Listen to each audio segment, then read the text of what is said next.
Welcome, welcome to another exciting edition of Heavy Revy TV with your hosts, Brian and Shauna Christian. Dun, dun, Yay! Dun, dun, dun. dun. Well, we're glad to have you guys here. We're going to be doing, and we don't know how long we're going to do it. We're just going to do it until we exhaust it. But we're going to be doing, starting kind of a series today on consciousness. Consciousness is very misunderstood, and I think we can also have many sides and definitions of what consciousness is. I mean, if somebody's in a coma, they come out of it, they're conscious. But there's another level of consciousness that simply it goes beyond our third dimensional reality. It's a consciousness that goes through the densities, that removes veils, that sees and reads between the lines of what creation is, who we are, whether we're individuals or oneness or this type of thing.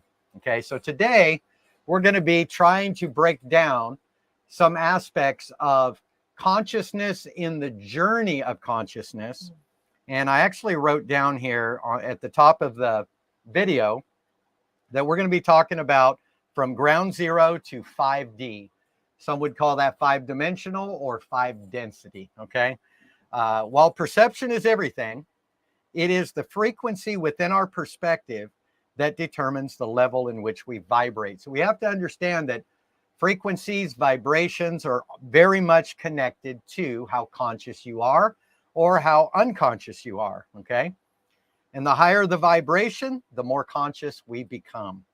While our third dimensional reality is one of separation and individualism, 5D is oneness with everything and everyone.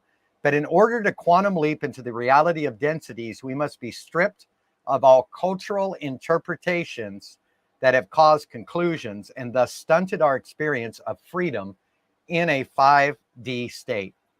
And so we're going to talk a little bit about becoming conscious in this particular session. Now, I could tell you right up front, what is consciousness in the sense of interdimensional, multidimensional, in the sense of spirit or breaking free from the egoic perspective of life as an individual human. But consciousness, and this is the one thing I will say, when you wake up to the reality of the 5D, okay, to that 5 density, that 5-dimensional place in our consciousness, to where we are now able to discern intentions, to see everyone as mere reflections of ourselves, to see that we're one with everything, and that we go far beyond a physical, visible human experience. When we get to that place, guess what we find? We find consciousness looking back at us as us, and we see the purpose of consciousness, which is to have a human experience as well. So it's kind of funny when you come full circle in your pursuit of spirituality that you end up reconciling your spirituality as your humanity, and you're simply living a life of adventure, of glory, of fulfillment, because every interaction at that point is God. And so moving into these 5 densities, and we'll eventually go through, I'll give a simple overview of dimensions, like first dimension, second dimension, third, fourth, fifth, up to as many as I can speak in English, to where they will make sense. And so we're going to be looking at some of that today. So, honey, is there anything you'd like to share? She's like, I don't know if I'm able to keep up with this one. I said, I don't know. I don't know how to explain what I know as far as consciousness. So I said, it'll be very interesting because I understand, but how do you take what you understand to be able to express it? That's a whole different story. Yes. So we will definitely see how it all just unveils. How it all unfolds. Yes, you can be one side and I will be the other side. That's right. The simple life application. Well, let's take an example here. So what does it mean to go to ground zero? Okay, now I know there's a lot of stuff out there and I haven't really researched it. This is just what I'm personally getting in my own journey. Mm-hmm. And going to ground zero for me practically in this life is where I come out from underneath the conclusion of who I am, who I'm not, who God is, who God isn't, and who everybody is and who everybody isn't. Right. I shed myself of all of the cultural influence. And I'm not going to say that's easy. Good to see you, Daryl, Garrett. It's good to see you. Hi, guys. And it's good to see you, brother, from Uganda. Bless you. You know, ground zero for me is a leveling out. It's a reset. This is where we continue to go to another place. We continue to upgrade.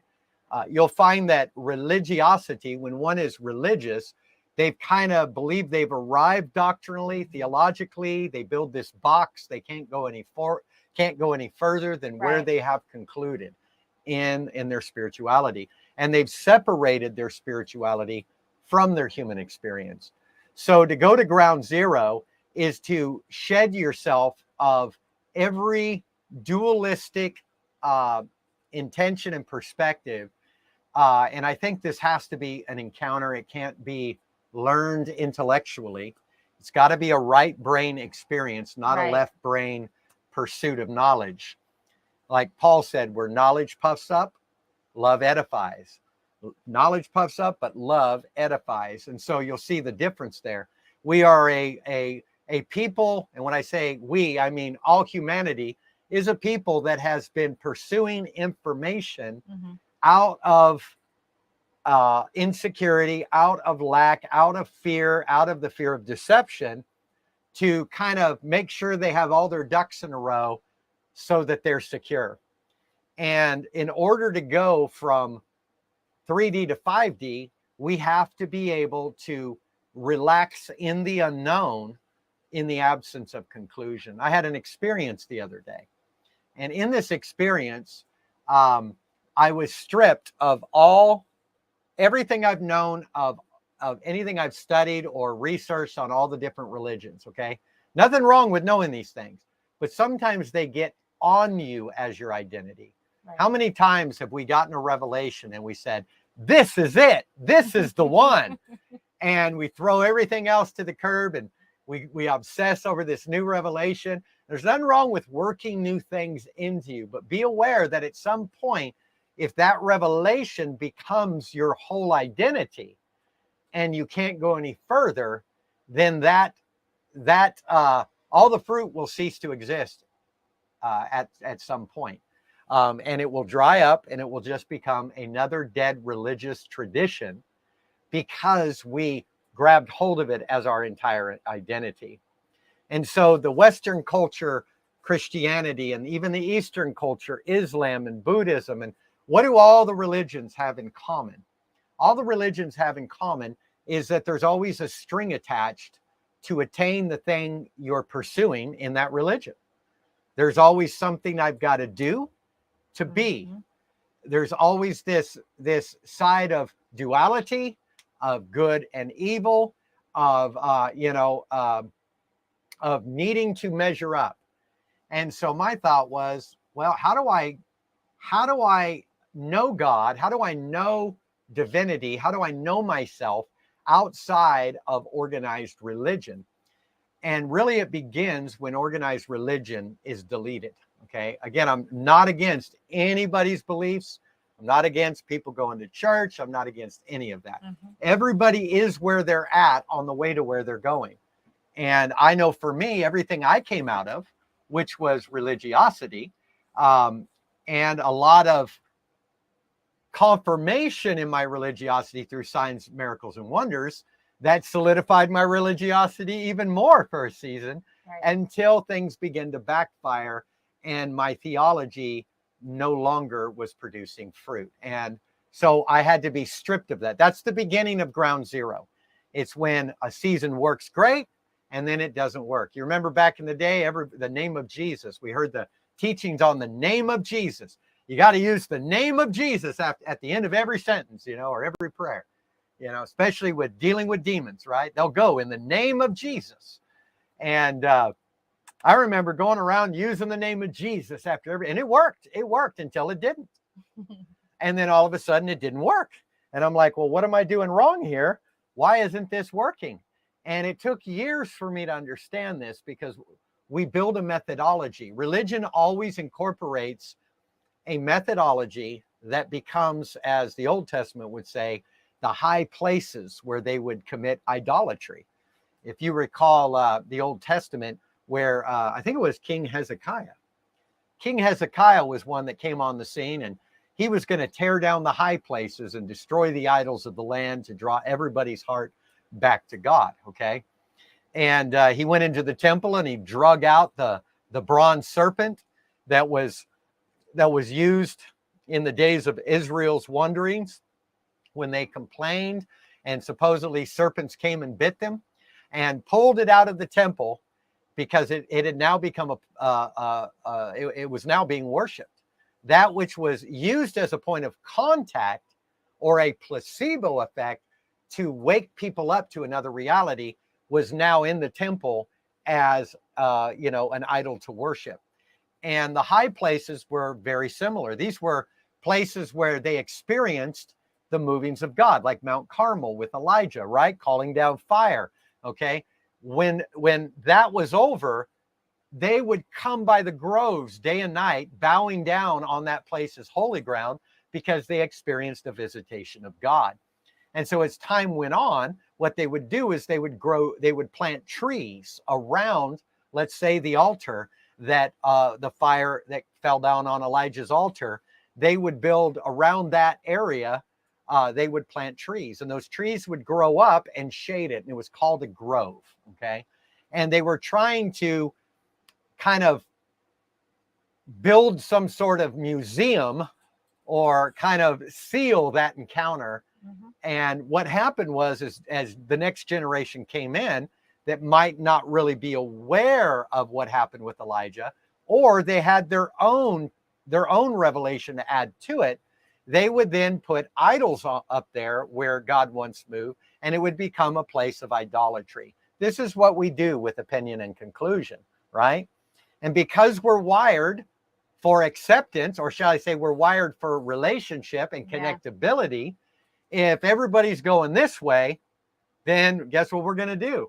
We're going to go this way to fit in, to be a part of, because we're wired to be a part of each other, okay? Mm-hmm. So there comes the peer pressure to conform so that we're not an outcast on the outside. How dare me have a revelation that is contrary to the status quo? I'm going to be an outcast, right? So we end up compromising. So whether we compromise knowingly and are just carrying an emotional baggage that's causing us to, or we're compromising because we just don't want the attack, the backlash on us for believing something that's out of the box. Okay. Mm-hmm. So what do you think about that, honey? Can you give a little expounding on that?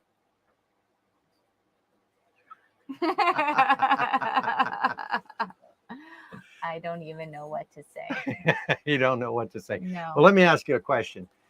In your journey of coming out, deconstruction would have been a great example for coming to zero, right. Zeroing out, okay, resetting.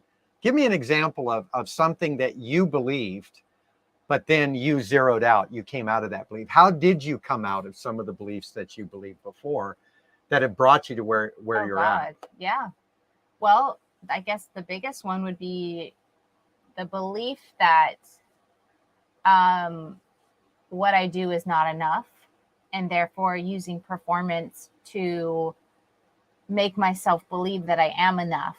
And when, kind of like what you were saying, where you try all these different strategies and you try this and try that, and you're doing it all out of lack and that you're less than. Yes. And it's again, I think there's a lot of the timing. When it's time for it to no longer work, it won't.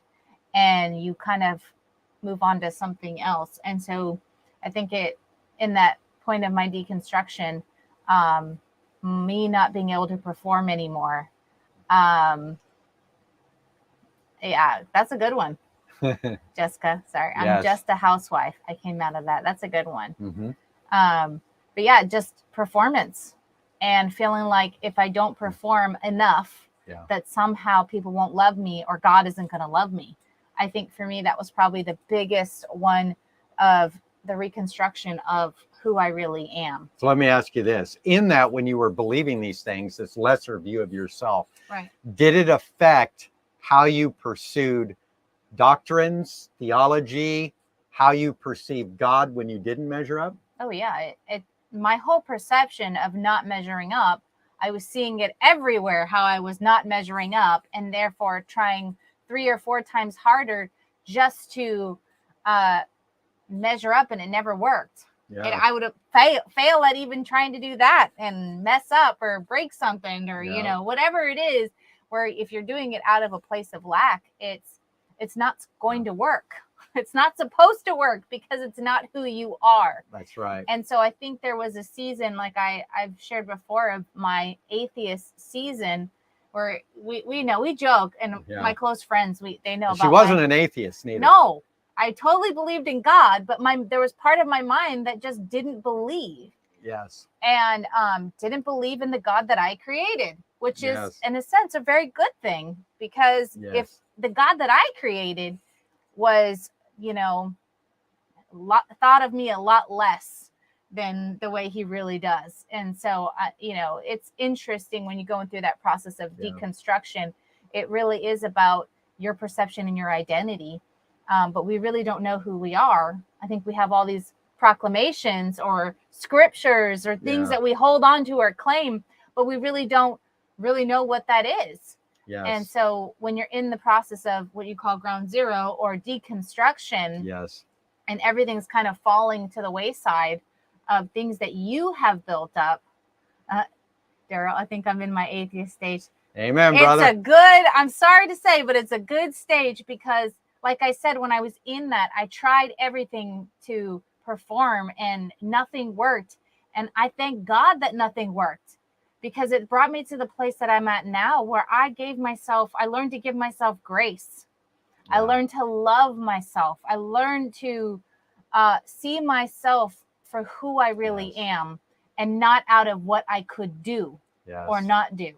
It was all out of just me being me and how wonderful and beautiful I am because I am. That's right. And that was the deconstruction for me, coming out of, and again, I didn't grow up in the church, so it wasn't a lot of churchianity. But whether you grow up in the church or you're, you know, just living life, doesn't matter what religion you're in, you're going to go through it. You're going to have the culture and perceptions of what success looks like. What does, you know, this look like? And so we're constantly striving. And so I see a lot of myself. So that would be a lot of my striving is gone. Yes. And I can be happy and content within myself. So ground zero is a neutral place. Right? It's a neutral place. Good. It's like a divine reset, so we can upgrade. Right. Can you give that example, the revelation the Father showed you on Peter? Oh yeah. This kind of goes along with that. So in my atheist stage, which I totally believed in God, but he was not doing what I thought he should have done. That's right. And so he needs to do what I want him to do. Yes, if you love me, God, you're going to look like this. You're going to do this because this is what I need. We have no idea what we think we need. That's right. And so I'm in my atheist stage, and he takes me to the scriptures, and he tells me to look at Peter, and I'm looking at Peter, and it was amazing because I'm reading that scripture. We read it, but I don't think we get it until we need to get it. But where Jesus tells Peter, you know, you're going to deny me, and I think we get all hung up on. Can't believe Peter. How dare Peter do that? How can you do that, Peter? But I mean, I know I used to think that when I first read it, but then when I read it in the stage that I was in, feeling like a failure like Peter, it was like amazing, because Jesus was like, hey man, this is my lingo. Hey man, you're going to totally deny me, but it's okay, because when you come back, you know, you're going to strengthen the brethren, and it's going to be awesome. And it was like wonderful. And like Jesus wasn't even moved by the fact that he's going to be denied. Like he never knew him. But what was Peter really denying? What it showed me was that hit me at a whole nother level. And the reason why it hit me is because I had to deny the Christ that I had believed in. I had to deny the God that I created. I had to deny the Jesus that I was putting in my mind. That you formed in your own ego. Yep. In my own ego, what That's I right. believed I needed to measure up to. And if, trust me, if you've got expectations on yourself, you sure as heck got expectations on everybody else. Yep. And that was what I was doing. Yes. And that was a complete misery. And so in this stage that I was in of like ground zero or deconstructing or the atheist stage, it was kind of like everything I'd ever concluded on who I was or things that I thought had made me had fallen to the ground. Yes. And in the end of that season, what the fruit was I can have grace for myself, I can have grace for others, and I can see where people are, and I wasn't worried about them missing God. I wasn't worried about me missing God anymore, because in my atheist stage, it's like you're just like, forget it, I'm just gonna mess up anyway, so I'll just miss God. But in reality, you can't miss anything. No, you can't. And that's what I learned through that stage was like grace, love, peace, unity. Yes. All of these things that we hear about the fruit of the Spirit, but we really don't know how to actually get there. Well, you get there by letting go. Yeah, but you can't let go because you said I let go. I let go, and we're really like there's an uprooting in many other areas before we are really realizing what we're letting go. Yes. A lot of times we think we're letting go of this over here, but it's attached to all of these other beliefs about yourself that are being uprooted at the same time, right? Like what Daryl just said here. Let me put that up there for everybody to see that. He says, my problem is that he's not doing what they convinced me that he would do. And I'm angry because I was looking for the true God. And that's it right there. What you had was the cultural perspective of God. And God's put in this box where if he did it for me, he's going to do it for you. And really, that has nothing to do with whether or not he does it for you or not.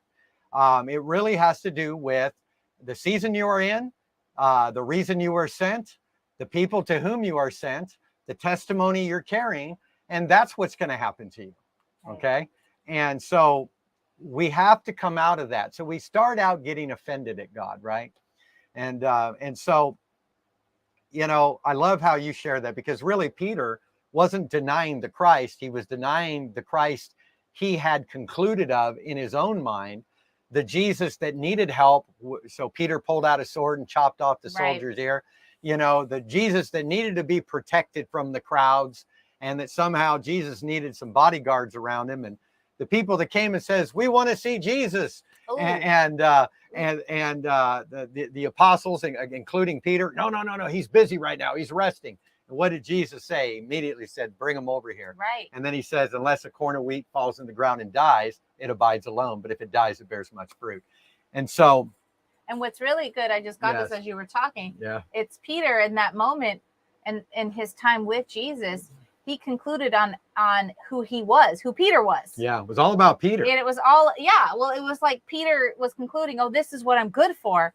And the whole time, Jesus was seeing him so different and trying to tell him who he really is. Yes. And it's not about your sword, Peter. It's not about your, you know, your strength. It's who you are at the heart level. That's right. And so I think after denying and walking through all that, he was able to come back and strengthen the brethren because he could see himself for who he really was and the purpose of walking with Jesus. Yes. The whole purpose. Very important. Now, I'm not telling you to go out and deny God, but you will eventually come to the point where you must deny the third dimensional conclusion of God in order to enter the 5-dimensional realm of God. Okay.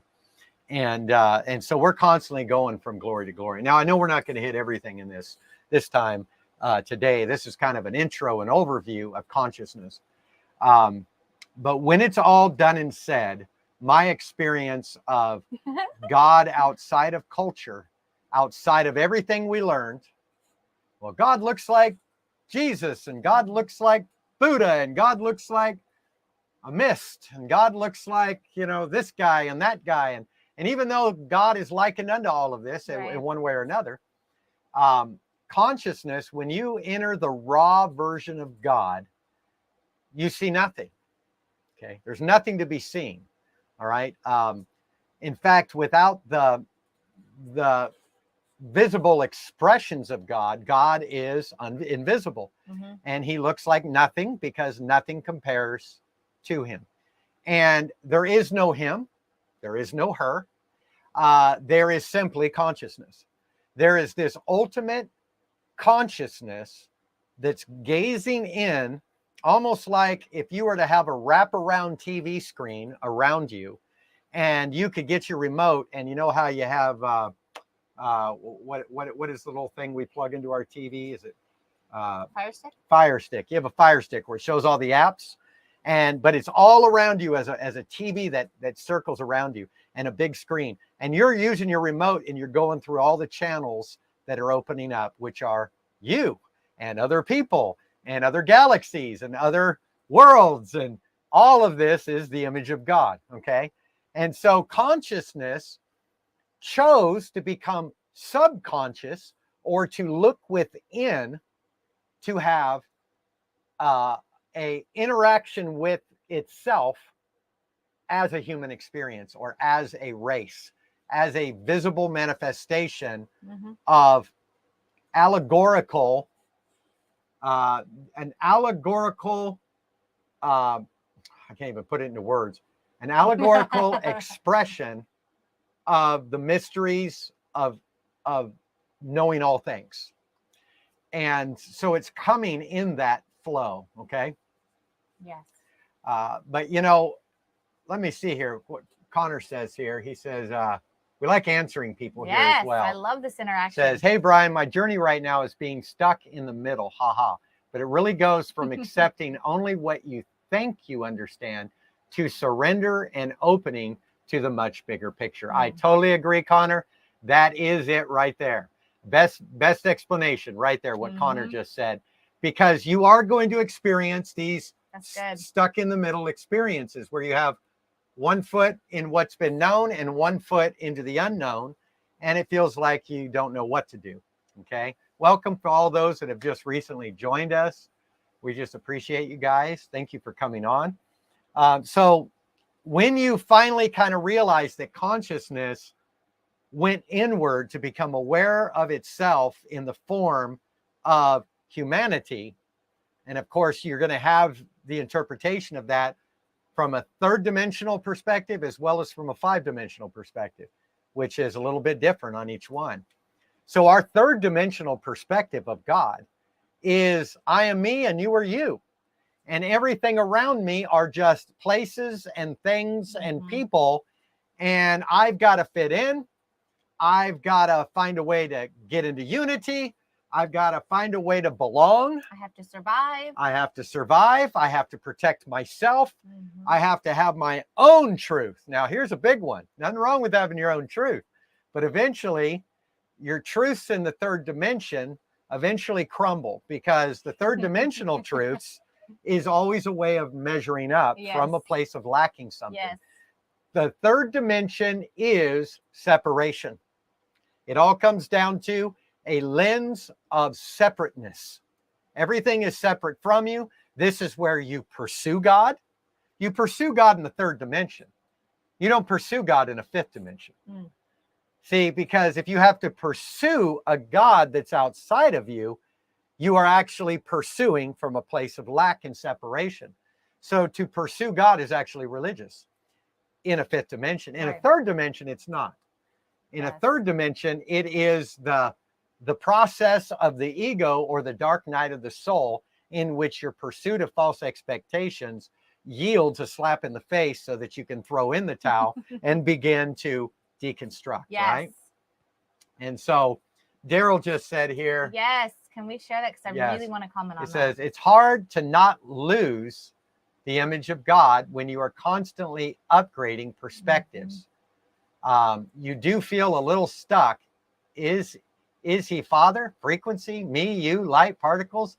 It gets a little dicey. Why don't you share a little bit on that? I love that comment, because I think most people who are in the middle of this kind of feel that way. Like, I remember when we, in the beginning of our real deconstruction and awakening, like we'd hear people call God source and only source. Yeah. And I would hear that. And sometimes I would hear a little bit It was of, offensive to me in the beginning. well, it was offensive, but I could also hear their offense to not want to call God Father. Because of past religious experiences. And so I was like, well, he can't be just source, and he can't be, and he's a father, but he's only a father in this dimension. So it was interesting how these concepts of what you're saying about the image of God being limited in reality, when we are trying to put God in a box, well, he is a father, he is source, he is light. What if he's actually all of those things, which he is, and so are you, because you yourself cannot be limited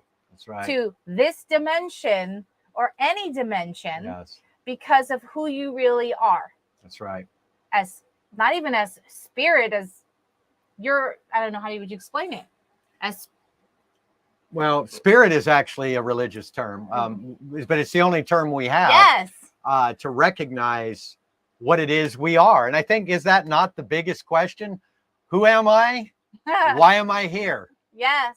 And so what religion has done is they've taken the scenery of the third dimension in a place of separation, and they have depicted and defined who God is. Yeah. Okay. Problem with that is it only reproduces duality, separation, a disappointed God who's, you got to be careful or you're going to be, smacked around, right? Right. And well, think about it. Why do we want to put labels on ourselves or God? Yes. Because we're afraid. Exactly. If we don't have a label, then it's beyond our understanding, our own knowledge. We're going to miss God. We're going to not know. But in reality, this whole journey of this life experience, is about not knowing and then knowing. Yes. Because you only need to know what you need to know when you need to know it. That's right. So if you're walking through this life and you have no idea, it's okay. It's perfectly fine, because when you need to know, all of a sudden, boom, you just know. Yes. You're walking and all of a sudden it's like there's a sign and it tells you where you need to go. That's how our life has always been. Yes. And so I just think it's interesting that when we are trying to put God in a box, or ourselves in a box, or people, it's because we're trying to compartmentalize everything. And really what I know for myself has brought a lot of freedom is removing the lines of putting everything in a box, removing all of it, and to stop compartmentalizing everything and letting it flow in the direction it needs to flow in the current moment that you're in. Because there's freedom in that, even though it feels like you're free falling all at the same time. There's freedom in the losing the false responsibility of having to know something that you don't. Yes. Wow. That's really, really good. That's really good. Now, Julie said this. She says, please speak on those dealing with life-threatening circumstances or disease and walking in life and healing in love. All right. Okay. So we are kind of getting there with it. Basically, and we'll move on to how to going from 3D to 5D. All right. So if you look at the Earth right now, the Earth is operating at the frequency of third dimension. Okay. Now, why is it at the frequency? Because frequency and vibration is what is allowing us to experience a third dimensional experience. Okay. Where I am me and you are you. Okay. The separatism. This is where there is tribulation. Remember what Jesus said, in the world, you'll have tribulation. Okay. Now, the world would be how we understand our life through a dualistic view of third dimension. All right. And so in the world, you have tribulation. This would go with the carnal mind is death. Right. While the spiritual mind is life and peace. Okay. So we have many out there that are battling and warring, and they say they have a spiritual mind, but it's actually the fruit in their experience is evidence of a carnal mind, because it's the carnal mind that's death, it's the spiritual mind that's life. Just like the earth is full of the knowledge of the glory of God, as the oceans cover the sea, that his glory is in all the earth, that the meek shall inherit the earth. So how come we're not seeing that? Well, those that are 5D are experiencing that, because they're no longer in the third dimensional frequency world, or third density there, that is really, really thick. I like the term density because I know many struggle with dimensions, density. Really doesn't matter. It's just a word. Once we get past this third dimension, we won't be verbalizing. We won't be communicating by the lowest possible way to communicate, which is how I'm communicating right now. Right. This is the lowest frequency communication, is verbalization, okay? Verbiage, all right? But imagery that's actually being projected in each other, and we're experiencing each other and ourselves in one another to where we don't need a stereotype. We don't need a specific, word or trend, for everybody to jump on, and then we end up fighting over the definition of it. No, that's not what it means. It means this. And then we end up in another situation like Christians have ended up, I don't know how many times they've gone through this. Jesus ain't his name, it's Yeshua. Oh, you got to use Yeshua. He ain't going to listen if you say Jesus. And so then we get caught up on that. You see what I'm saying? And so when it comes to circumstances, the only threat we have circumstantially, unless we're throwing ourselves in the midst of self-sabotage on purpose, is our own fear. That's the only threat. In fact, most of this dimension, and this, I'm going to give you a 5D view of the 3D journey, okay? The 5D view of the 3D journey is that everything outside of you is reflecting everything inside of you. When it comes to, and I'm talking about as an adult, as a child, you're receiving the mirror of your parents. You are going to take on what they believe about themselves, how they treat themselves as your identity, okay? That's the mirror. You're taking their mirror. But as you become an adult, everything now mirrors what you need to deal with of the past trauma, okay? And it's hidden in all of your trials, circumstances, resistances. A lot of sickness and disease is coming from what we believe about ourselves. And if we have a negative belief about ourselves, we're also going to sabotage our body by punishing our body by eating things that are unhealthy. So there is a reaping and sowing process here in the third dimension that is not in 5D, okay? Because we've learned through our consequences in the 3D to cross over into 5D. In fact, the third dimensional Earth, like if you were to look at Earth from space and you see the Earth, okay? That is a third dimensional view of Earth, okay? That's why we deal with gravity. So for this to make sense, let me kind of give you something here. And I'm not going to go into specifics on this, but let me just say this, okay? I might be mixing them up a little bit, but in the first dimension, it's just simply flat, one-dimensional. Just imagine a one-dimensional picture. It's just a line, left to right, forward to backwards, okay? So a third dimension is made up of length, width, and height. In other words, you're able to go up and down, forwards and backwards, left and right. You're able to maneuver your life in all of those directions.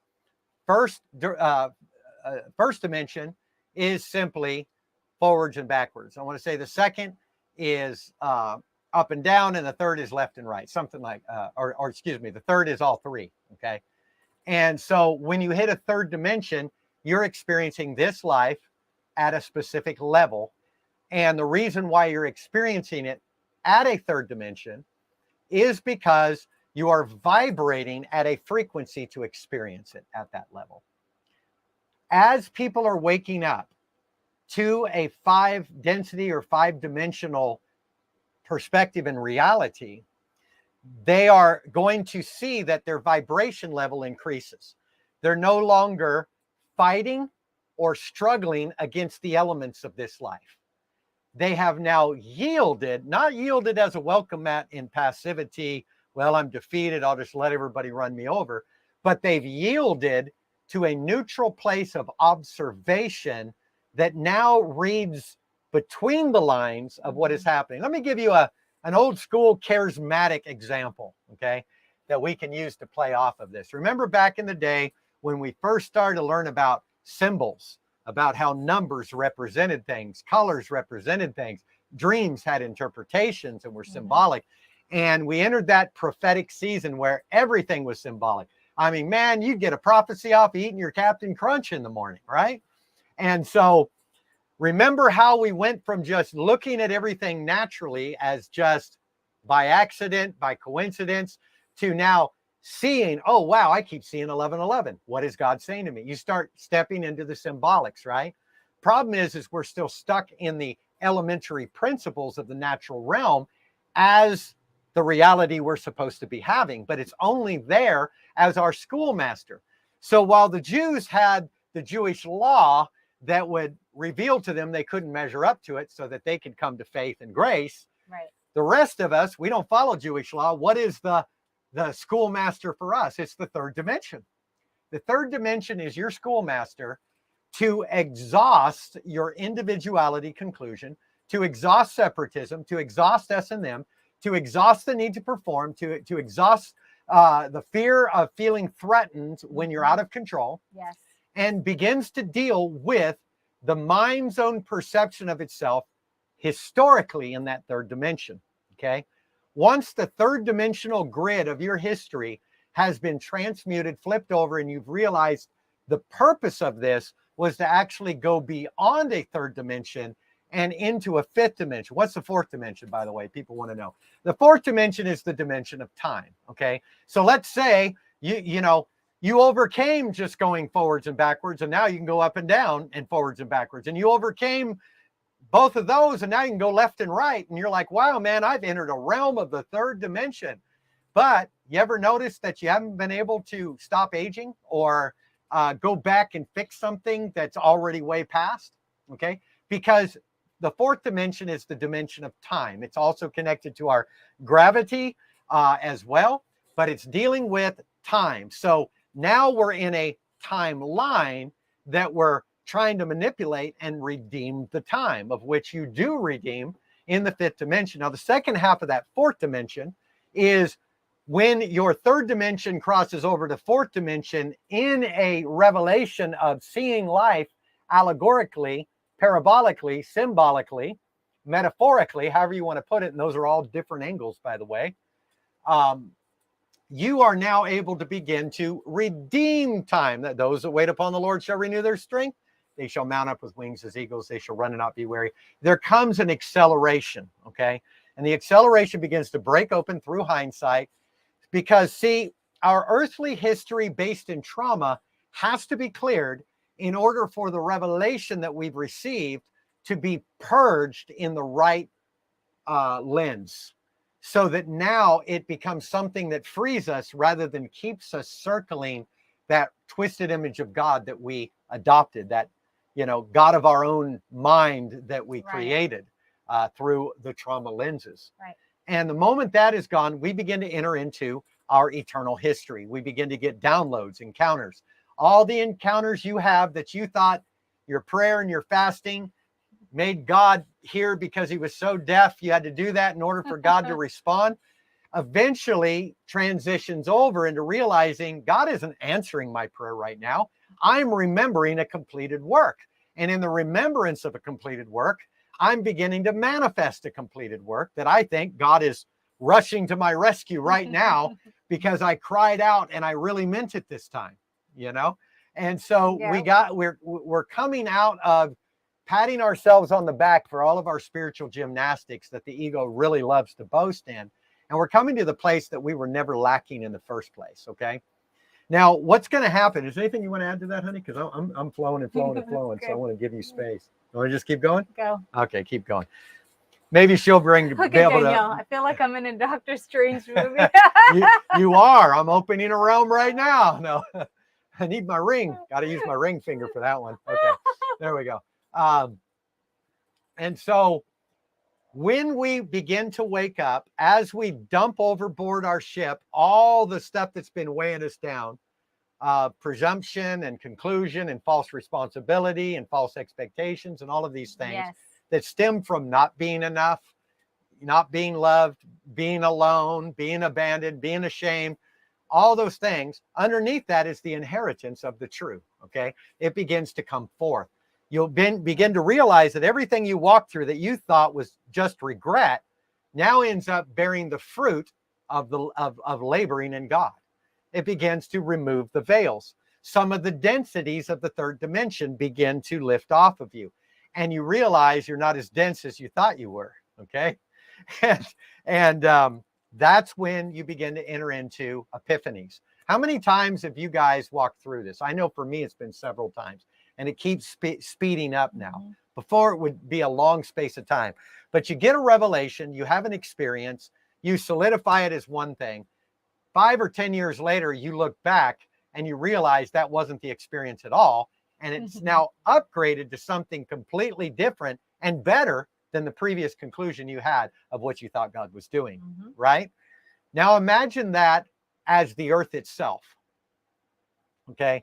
You hear in scripture, the new heavens and the new earth. We'll get into that one in a later session, but yes.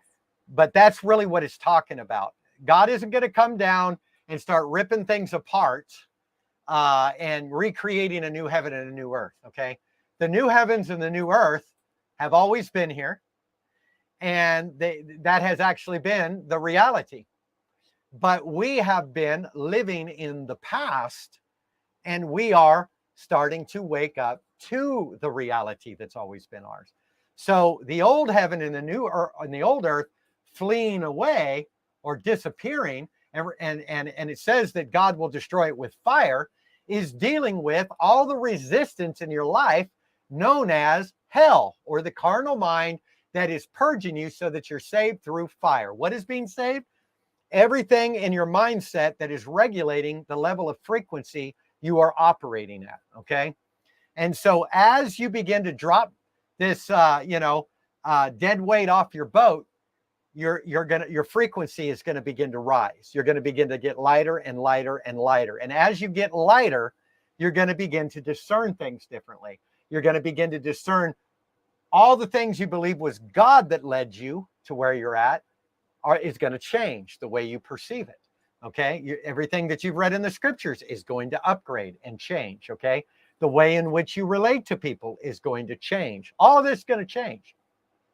So as this vibration is rising up and we are coming to a higher vibration, what's going to happen is we are connected to the earth, as many would call it, Mother Earth. Okay.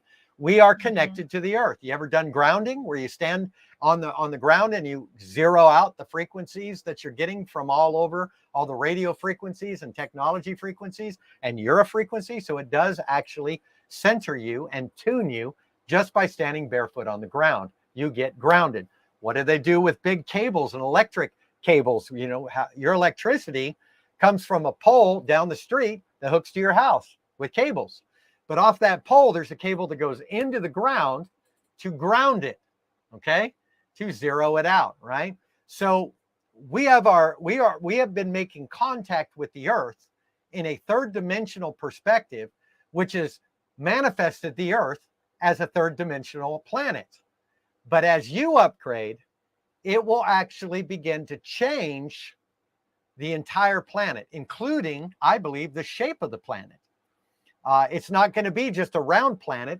It's going to be almost like as diamonds has facets, it's going to have facets all around it, almost like a hexagon or something like that. But it's all going to have like almost like diamond squares around the circular view of the earth, which is creating, looks like little compartments, but they're really windows. They're really wormholes. They're really realms. They're like really, honeycomb. they're just like a honeycomb. All right. So the earth is eventually going to look like a honeycomb at some point. Maybe not the same color as a honeycomb, but that type of shape. But instead of holes going in, they're going to be compartments coming out. Okay. And so that is coming. The earth is going to change in our experience because our experience of who we are has changed, and we're leveling up in this process. And so this is something that's really important. Now, a lot of this is connected in your DNA. You ever see a DNA strand? Kind of looks, like a figure eight a little bit. It twists and it looks like it's got, a bridge. It's a bridge there. Well, when you zoom into DNA, it's actually made of tiny little strings that crisscross each other in different directions and twist up. Okay. Kind of like this tattoo. I don't know if you can see it there, but I have one right there. That's a DNA strand crisscrossing all the way down. Okay. All right. You can see the little ribs on it, right? Okay. Or as some would say, they're little points in which there's communication and stuff. So DNA strands, that's kind of really the shape of the universe. The shape of the universe is as a DNA strand. Okay. And many universes are hidden within the strings of the DNA. Okay. Do you know each of the strings of the DNA represent and actually activate different parts of your experience, all within the DNA? And so everything in the universe, that's why subatomic particles look like planets, and planets look like atoms, and atoms look like universes, and all of that, because everything you're experiencing outside of you is actually coming from within you. Mm-hmm. So there really is nothing outside of you. But when we rely on a third dimensional grid in our five senses are limited to what is external to us.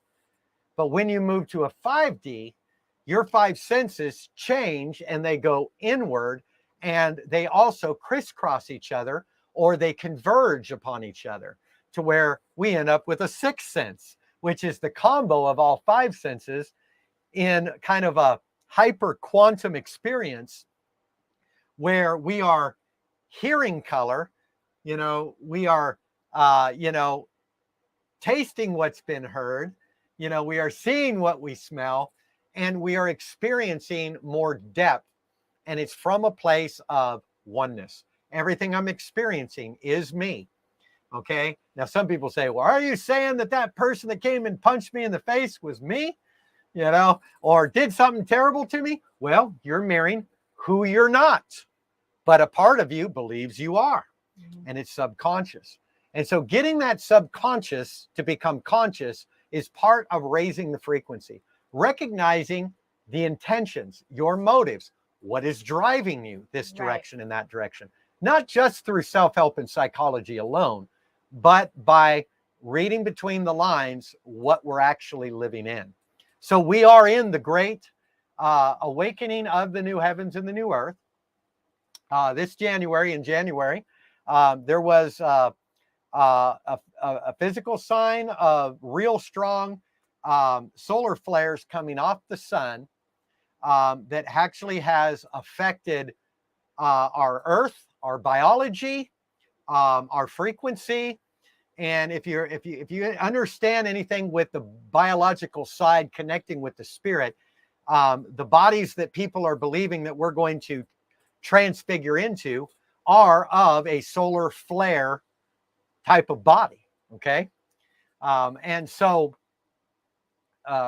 recently there was a report that in the center of the earth, the core of the earth, it turns. Okay.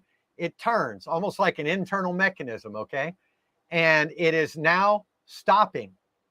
And they believe it's going to begin to turn the other direction. Now, this is something that supposedly happens at certain times in history, but with it happening right now, with the solar flares, with the shift in our consciousness, I mean, do you think it's strange that nobody came out and indoctrinated anybody before people started to wake up in this?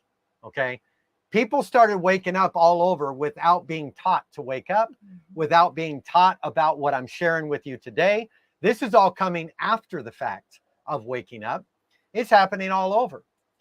Dear friend of mine that lives in the Philippines, her and I, when she left back in, what was it, 2016, something like that, 2017?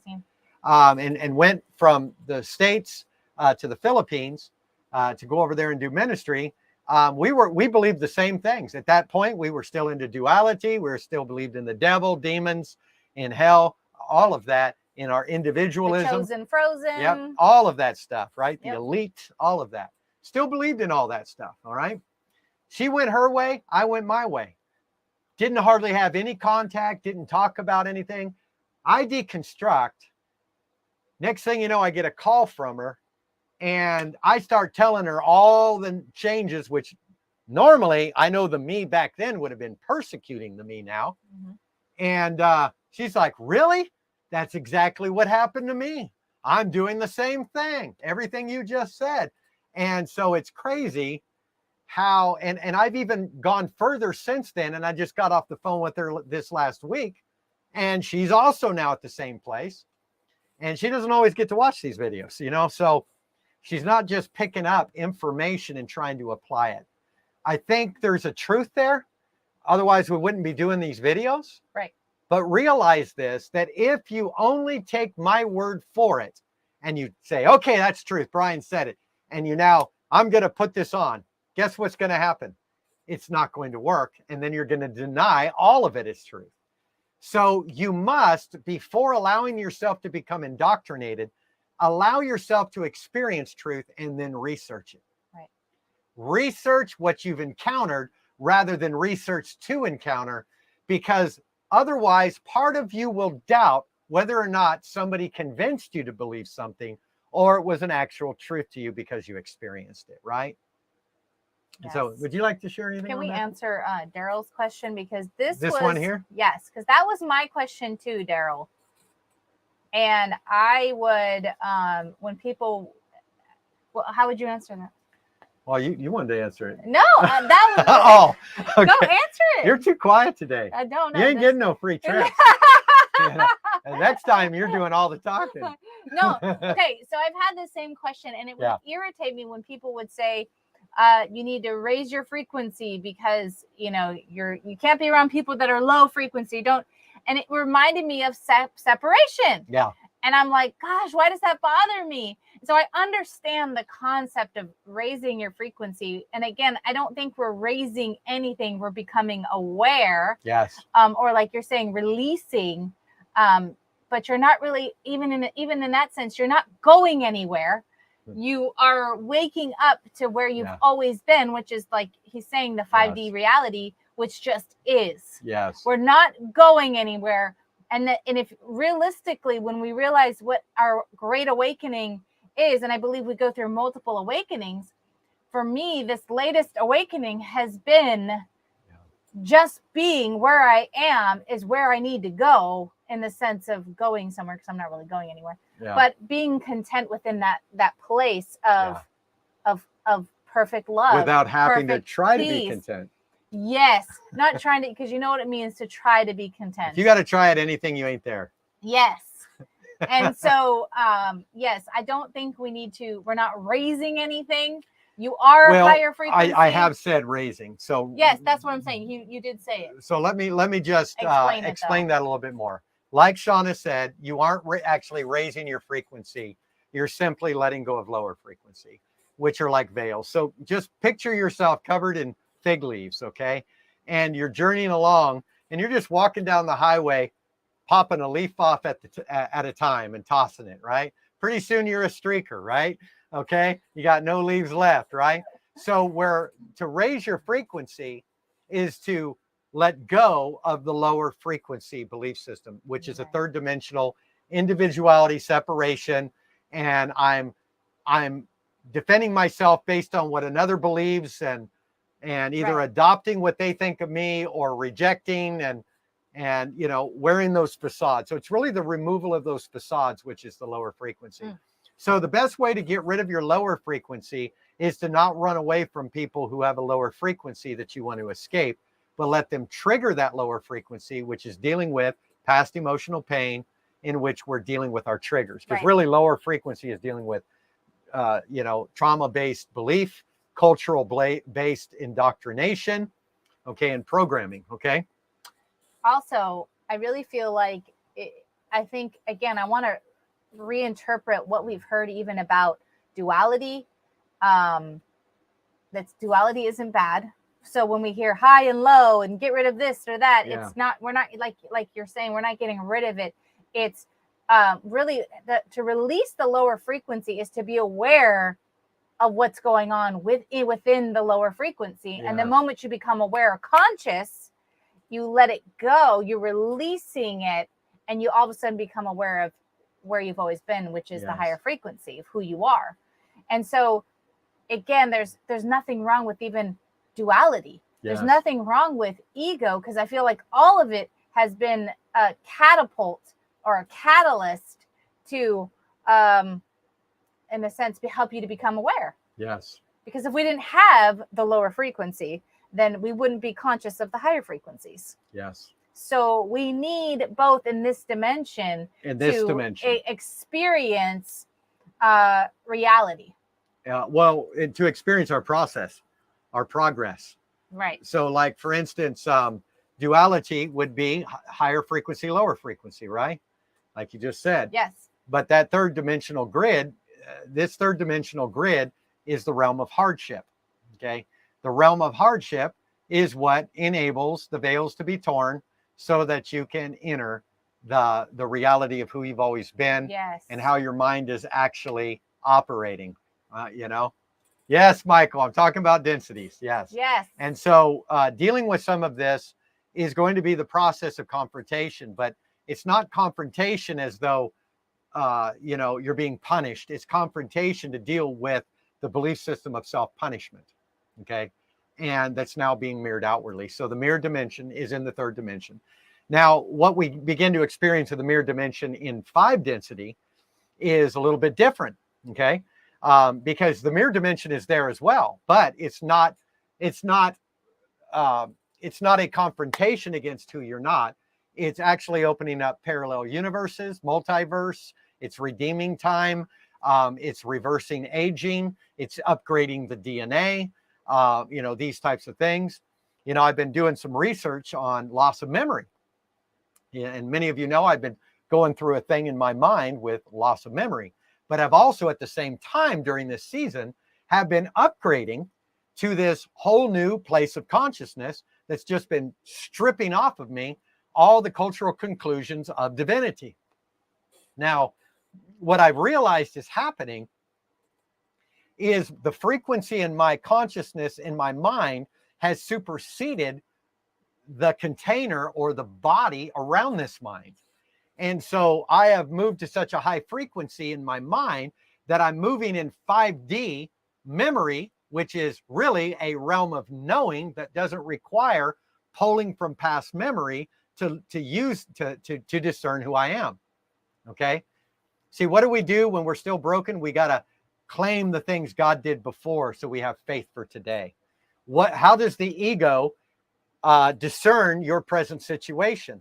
By pulling from memories of the past. Mm-hmm. So the ego is directly connected to your third dimensional history and memory, to pull from that to find security and confidence through what you believe you were consistent in for years and years and years and years, right? Why do you think people have degrees and say, I've been doing this, I'm an expert, I've been doing this for 35 years? Because it is an ego-driven statement to get the approval or confidence of others based on my memories. Okay. When you hit the 5-dimensional place or 5 density, you end up entering a place of knowing. You live in the unknown. You move in spontaneity. It doesn't mean you don't strategize and plan. And it doesn't mean you forget that you learned from your past. Yeah. But you're no longer polling. You're no longer trying to encourage yourself in the present by encouraging moments of the past. You've gone beyond that. Your past has been renewed, restored. All things have become new, and all things are of God. That scripture in Romans is referring to a 5th density perspective. Okay. And just imagine when you begin to release your vibration accordingly to how you truly are wired, everything in the earth is going to catch up to that density. Everything is, and clarity is going to come. You know, our planet is, as far as I know, one of the few, if not the only planet that has been manifested like it is for every part of the intergalactic council, all life out there in the universe, to pass through the hardship realm of the 3rd density to break open to higher consciousness.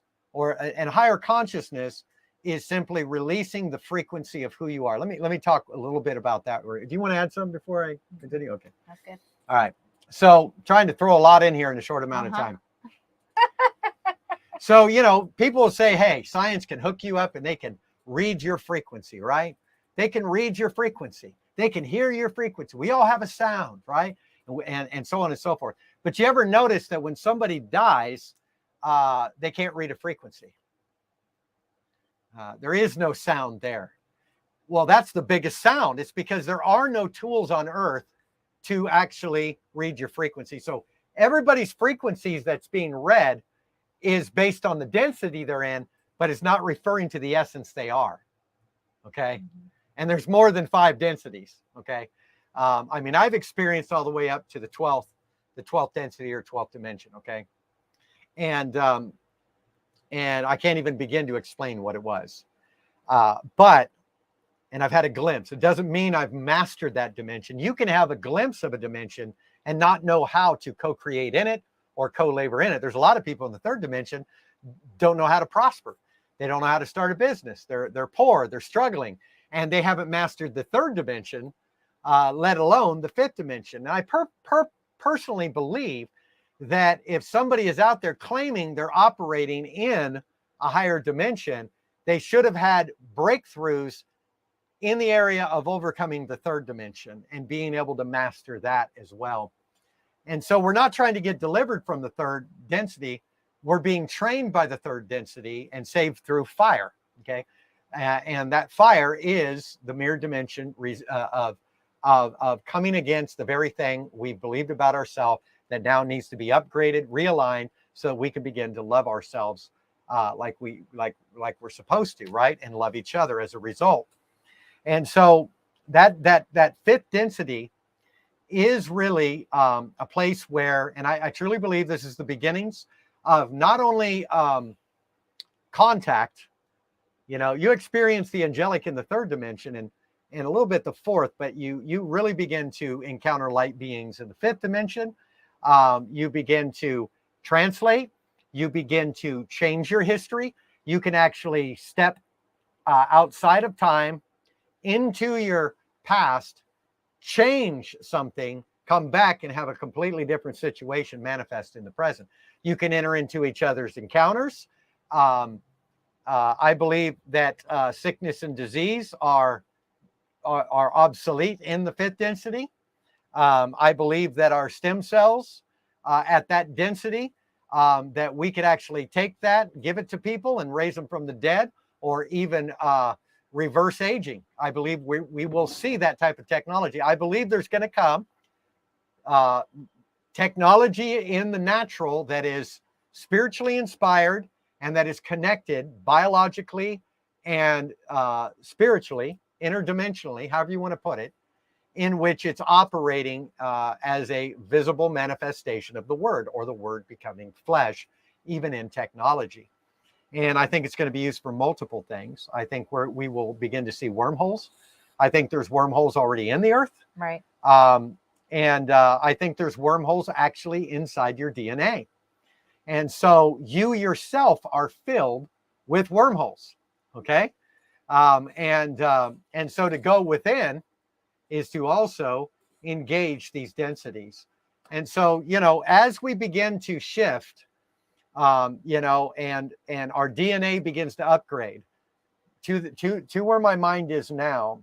When I was having a conversation with these light beings last week, that I shared a little bit about. So I think I shared some of that experience in the previous video, right? I think I went there, right? A little bit. Anyway, these beings, if you notice, I'm saying light beings, because you don't want to say aliens, right? Because people freak out. It's just a wrong connotation. My star family. We'll call it the star family, right? Jessica, you did. Yes, I did. Thanks for reminding us. Thank you, Jessica. Yeah, they're all just words. They're all just words to describe, right? But I was asking them about the Hashimoto's, the autoimmune. I said, so what's up with that? What's the key here? What am I missing here?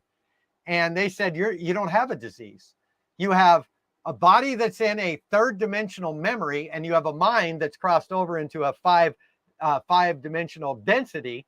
And the operation of your mind is flying into that realm, but your DNA has yet to morph and catch up.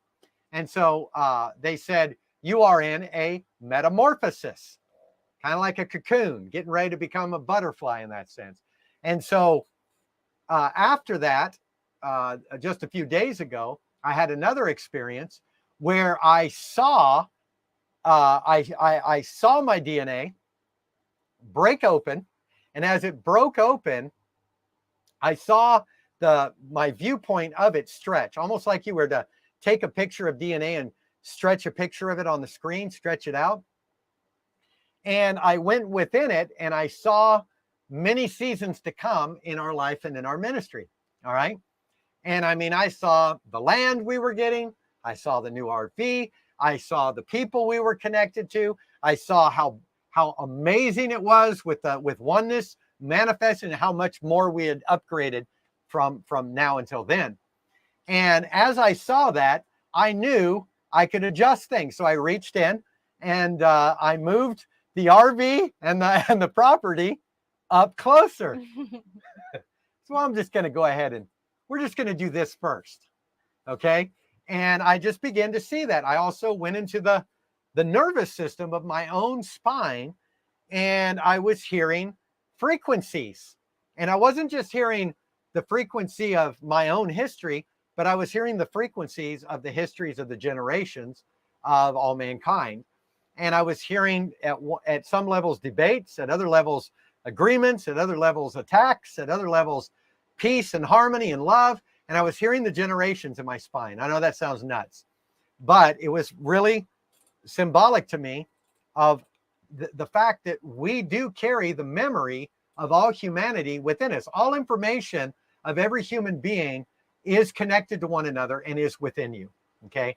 And sometimes that information can become an interruption because we're not aware of what's going on, and we're not aware of our mindset that's pulling from aspects of that internal conversation generationally that might be in agreement with a mindset of that's trauma, and we're now projecting the frequency of the DNA of generations as our reality.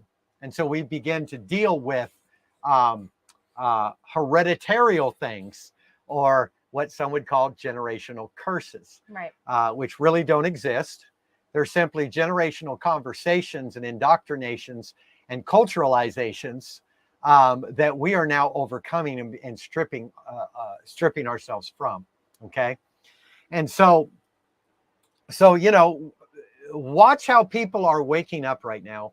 Watch how quickly people are accelerating. Watch how religion is being stripped. Watch how we begin to ascend. And remember, ascension isn't you going up. Ascension is you waking up. That's all it is. And it's going to come layer by layer by layer. And so why don't you, that's about all I had. So why don't you close this up, honey? What would you like to say there? In English. In English. In English, that means, I don't know. Basically, just enjoy the waking up. Yes. Yes, Jessica, the embodiment of your higher self. That's right. Again, I think people get caught up in words or whatever. This is new age or that or this. I think what you really want to get down to is just go with the flow. Be able to be pliable, fluid, just relax, because there's nothing and no one is going to attack you in the sense of taking doctrines and whatnot. And so, go with the flow. Yeah, like Daryl just said here, are we safe to say that all these things are God initiated by grace? Yes, definitely. Yes. And not even necessarily God initiated like you think, like moment by moment, like he's sitting there with a calendar saying, okay, Daryl, this next week, I'm going to give you this amount and see if you're trustworthy with it. You actually are the grace of God. So you are the very heartbeat of grace manifested through divinity. Yes.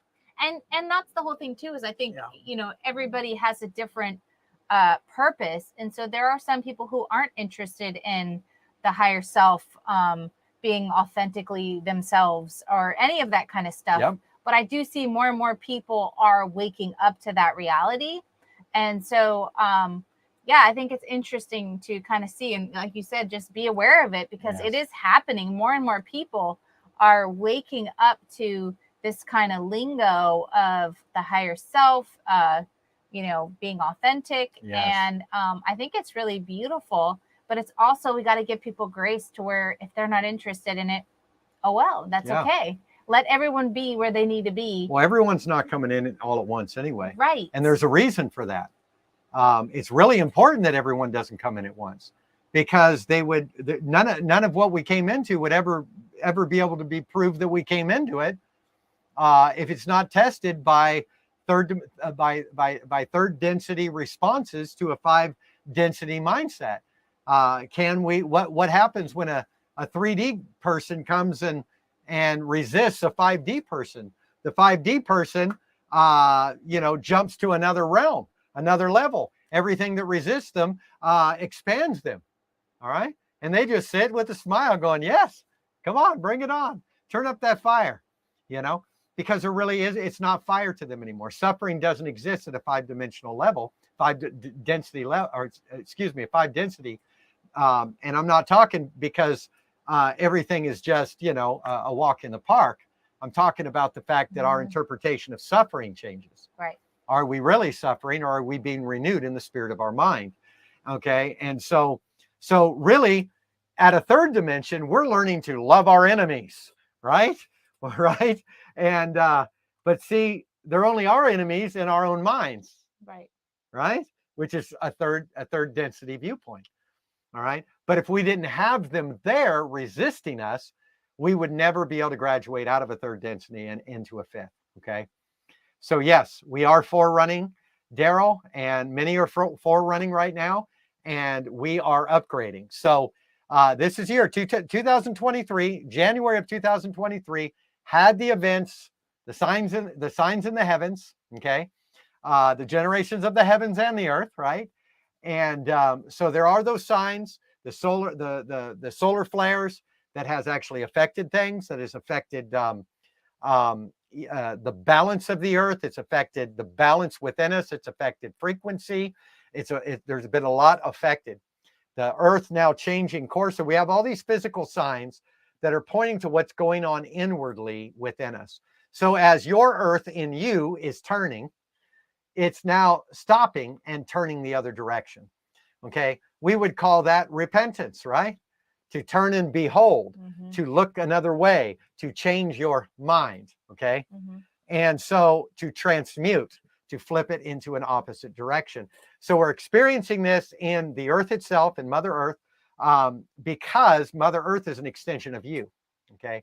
It's an extension and it's your shadow. It's who you are in many ways, smeared all around. The other day, I also had this encounter, and I'll close with this, where I'm inside again, this realm in which all in the same space is all these different dimensions, life forms, generations of heaven, of earth, of multiverses, all overlapping each other in the same space, living out life.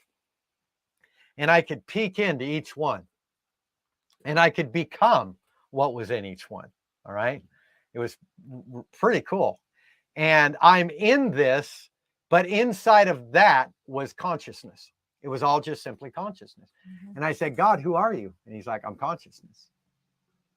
But then what he did after he stripped me of all of the cultural views of religion, he then, after I broke through and saw the raw image of God as source and consciousness, best way to describe him, I am. It was complete oneness. And I saw that. Then he began to adorn the nations with their cultural perspective of religion. And then I looked and I said, how beautiful. Everybody has their own experience. And it wasn't a competition. It wasn't about who's right or wrong. It then became a beautiful interaction. Okay. Right. So I believe that 5th density is going to allow all of us to be delivered from a lot of our religious side of the religious side of religion, and enter into being able to glean from our experience, but all be able to receive each other where each other is at, Yes. without feeling invalidated, okay, in our truths. All right. And I think that is really, really important. But as I'm in this place and I'm looking through all the channels on this wraparound TV, which is really all the lives being lived simultaneously in the now within the consciousness of God, I watched these two halves of a man, almost like a kind of like a cartoon, like a cookie cutter, a cookie cutout of just a man. Okay. And one half was black and one half was white. They were separate, then they came together as one. And I heard consciousness say, the consciousness of God, he said, some say I'm good and some say I'm bad, but it has nothing to do with that. It has to do with bearing witness to what consciousness has become conscious of. And it had nothing to do with, well, how do you know it's the right God? This one's bad. And how do you know this is the right God? This one's too good. And instead of all of that, it was simply consciousness bearing witness of itself in the unveiling of itself through expression so that it could validate what it's conscious of. It was that simple. All right. So consciousness is conscious until consciousness became subconscious. And even though the subconscious thought they were unconscious, they were subconscious not to become conscious, but to walk subconsciously in an expression. So that through that expression, they would then bear witness to the originality of consciousness. Okay. It's that simple. It is. It really is that simple. And but you got to experience it. And when you experience it, guess what you do? You go, shh. Consciousness is taking a nap. Consciousness said to be subconscious. I need to enjoy my humanity now. I'm telling you, when you come full circle, and I'm not saying there's no more spiritual pursuit or nothing else to find, but in this aspect, consciousness there in its raw, real state looks like nothing outside of the expression of the visible experience. Okay. And so, and it's beautiful because really you're not is. trying to attain anything. You're not trying to get somewhere. You're not. Or you're not afraid to miss it. It's you can actually enjoy this life experience. Yes. Because what's the point of living this life experience if we're always trying to attain something because we're afraid we're lacking something? Yes. And like Jessica just said, yes, we can actually rest. That's right. And enjoy life. Yeah. Quit questioning everything you do and don't do. Right. Quit scoring yourself. Enjoy your life, live the adventure, do the best you can, love people. And I tell you what, that is consciousness because you are consciousness. Right. See, we're trying to become something we already are. We are the epiphany. We are the embodiment of consciousness. The fact that you can be aware that you're alive is consciousness, and life is life. Okay, and that's really what this is about: is the streaming of life. This next, when are we getting together again? Saturday, right? All right, Saturday we're going to go into part 2. I'm not sure exactly where it's going to go. We're going to see, but we're going to go on part 2 of consciousness. And I think we're going to hit some other sides to this in the quantum realm as well, so that we can kind of discern this even more. Okay. And so we're gonna go into the quantum realm, and then we're going to try to bring it down to practical application there. I'll be practical. Yes. And hopefully quantum. Shauna's going to be the one that does all the talking. Because she comes out, she goes, I don't know a lot about this subject. I said I don't know how to express what I know, because you want to hear something really funny? All of the stuff he's getting these experience with, I was already getting, but he just put to words what I was already getting. Yes. And so, and he does that to people because people are like, they have these knowings, but they can't really express what they're knowing. And then boom, he comes along and he's like, oh yeah. And so I think it's funny. So yes. We'll see what happens on the next video. Yes. Yes. Yeah, but you were on a flow. I didn't want to interrupt you. Oh, yeah. But, the reason I can communicate it is because the parts of my mind that work with communication have been brought subject to my experience and are no longer debating about my experience or trying to figure it out. And so that allows me to free flow and actually get words as I'm speaking. So a lot of times that I flow on here, I'm hearing it for the first time that when you're hearing it. So I've got it in my spirit. You guys are drawing it out because you're me and I am you. And because we're one, I now surf on who you are, which is me, and I'm able to bring it forth. So it's It's kind of crazy. Again, it is hard to explain. So we'll exclaim until we can project telepathically imagery in which we then begin to enter into each other's conversations Right. as an actual memory and an experience or a knowing. Before we go, do you want to answer Jessica's question? Okay, so Jessica, you had a question on smoking. What was it? Yeah, right there. What would you say about not being able to drink and smoke now? I would say that yes. You know, when you enter the 5D, you're going to find all kinds of things that might have been there as a pacifier begin to fall off. Now, I'm not going to say that if you smoke or drink that somehow you're less of a being or less spiritual or anything like that. But I will say that, you know, things fall off of us. Definitely addictions fall off of us. And whatever we're clinging to out of insecurity, out of fear, out of anxiety, begin to fall off as we begin to come into that wholeness, which is holiness. Mm-hmm. You know, it's funny, wholeness and holiness are the same word. And so it's almost like when you see your mirror reflection in life as the way the Father sees you, as perfect and complete and holy, it begins to translate through your life as wholeness. Mm-hmm. You know, but you know, if you smoke, I remember when I believed in hell, I used to say, smoking won't send you to hell. It'll just make you smell like you've already been there, you know. So, you know, you might shorten your life here, you know, on earth, if you're a chain smoker. But I also know people that smoked their whole life and lived to be in their late 90s, you know. And so I don't fully understand that. All right. I don't think it's a one size fits all. No, kind of it's thing. not. It's not. It's a personal conviction thing and what is being emphasized, you know, in that particular season in your life. And, you know, also wanting to be healthy, you know, but, you know, I know a lot of smokers that they're flowing in dimensions of eternity. So, but we can experience, you know, the spirit realm. We can experience different densities while we're living in the third dimension. So don't confuse this. You can have moments in which you wake up, but then you go right back, and it's a struggle because you're right in the middle. Mm-hmm. You're trying to overcome things here, and you have a 5D mindset of going, but yeah, I know this is true, but how come I can't cross over? And that's because the third density is being utilized to chip away at any other subconscious stuff that's still lingering that we're not yet conscious of, so that we can fully cross over experientially and in the way in which we apply those truths. Amen.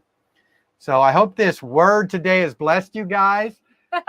I did a lot more talking than Shauna. She's going to do a lot more talking next week. It's okay. I want her to talk more, but she's going to get a language on this, right? Sure. You know how I got a language? I started talking. All right. And so, yes, the head was light, the body was dark. Exactly, Jessica. But we love you guys. We appreciate you. We will see you. For those of you in the shift coach training, we will see you tomorrow night at 5 p.m. Eastern Standard Time, I believe, right? Mm-hmm. On our Zoom call in our group, the shift training group. And the rest of you, we will see you Saturday morning at 11 a.m. Eastern Standard Time, right here on Facebook and YouTube. We love you guys and appreciate you. Check out our website if you'd like to make a donation to help us. We appreciate all of that as well. That's what keeps us going. And we love you guys, and we can't wait to see you again soon. Love you all. Love you, Katie. Can't wait to see you all again soon. Bye-bye for now.